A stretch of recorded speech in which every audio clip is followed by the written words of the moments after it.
Hey everyone, welcome back to Chapters Create Character. I'm your host, Legend Lore, and today we're going to be reading another scary story time with you guys. If you're scared, grab a flashlight, but let's tune in for a spooky night.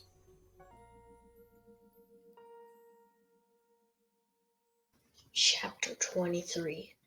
As Chris stared in horror at the grinning dummy, Mr. Powell suddenly appeared in the kitchen doorway. "Ready?" asked his wife. Mrs. Powell hung the dish towel on the rack and turned around, brushing a lock of hair off her forehead. "Ready? I'll get my bag." She brushed past him into the front hallway. "Where are you going?" Chris cried, her voice revealing her alarm. She kept her eyes on the dummy at the counter. "Just doing a little shopping in the garden, at the garden store," her father told her, stepping into the room, peering out the kitchen window. "Looks like rain."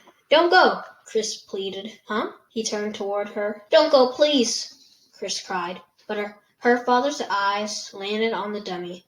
He walked over to him. "Hey, what's the big idea?" her father asked angrily. "I thought you wanted to take him back to the pawn shop," Chris replied, thinking quickly. "Not until Monday," Father replied. "Today is Saturday, remember?" The dummy blinked. Mr. Powell didn't notice. "Do you have to go shopping now?" Chris asked in a tiny voice. Before her father could answer, Mrs. Powell reappeared in the doorway. "Here, catch," she called, and tossed her keys to him, the car keys to him. "Let's go before it pours."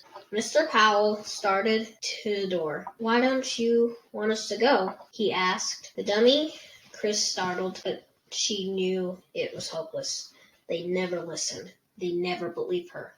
"Never mind," she muttered. A few seconds later, she heard their car back down the driveway. They were gone.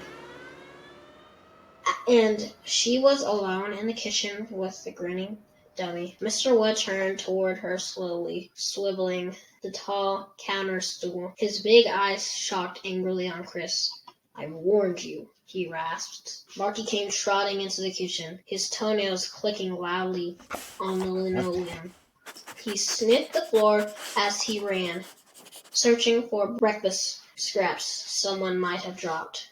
"Barky, where have you been?" Chris asked, glad to have company. The dog ignored her and sniffled under the stool Mr. Wood sat on. "He was upstairs, waking me up," Lindy said, rubbing her eyes as she walked into the kitchen. She was wearing white tennis shorts and a sleeveless Magneto t-shirt. "Stupid dog," Barky licked at the spot on the linoleum. Lindy cried out as she spotted Mr. Wood. "Oh no, I'm back," the dummy rasped, "and I'm very unhappy with you two slaves." Lindy turned to Chris, her mouth open in surprise and terror. Chris kept her eyes trained on the dummy. "What does he plan to do?" she wondered. "How can I stop him?" Burying him under all that dirt hadn't kept him from returning. Somehow he had freed himself from the suitcase and pulled himself out. Wasn't there any way to defeat him? Any way at all? Grinning his evil grin, Mr. Wood dropped down to the floor, his sneakers thudding hard on the floor. "I'm very unhappy with you two slaves," he repeated, his growly voice. "What are you going to do?" Lindy cried in a shrill, frightened voice. "I have to punish you," the dummy replied. "I have to prove to you that I am serious." "Wait!" Chris cried, but the dummy moved quickly. He reached down and grabbed Barky by the neck with both hands. As the dummy tightened his grip, the frightened terrier began to howl in pain.